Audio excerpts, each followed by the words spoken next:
Hello my cutie buddies, আজকে আমি তোমাদের সঙ্গে শেয়ার করতে চলেছি কড়াইশুঁটির কচুরি। প্রথমেই আমার মা ময়দার সঙ্গে নুন, সাদা তেল আর অল্পটুকুনি চিনি ভালো করে মিশিয়ে নিল, ভালো করে ময়াম তৈরি করে নিল, দিয়ে ভালো করে গরম জল দিয়ে মেখে নিল।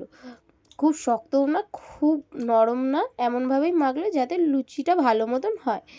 ইতিমধ্যেই আমার মা কড়াইতে কড়াইশুঁটির কচুরির পেস্ট, শুকনো লঙ্কা, জিরে দিয়ে ভালো করে শুকনো শুকনো করে কড়াইতে নেড়ে নিল। দিয়ে যে ডোটা তৈরি হলো সেই ডোটা থেকে আস্তে আস্তে লেচি কেটে নিয়ে পুরগুলো ভরে নেওয়া হলো। দিয়ে ভালো করে বেলে নিয়ে আমার মা গরম তেলে ছেড়ে দিল। দেখো কি সুন্দর তেলে লুচিগুলো হলো। তৈরি হয়ে গেল আমাদের সুন্দর কচুরি। তোমাদেরও কেমন লাগলো এই কচুরির রেসিপিটা আমাদেরকে জানিও।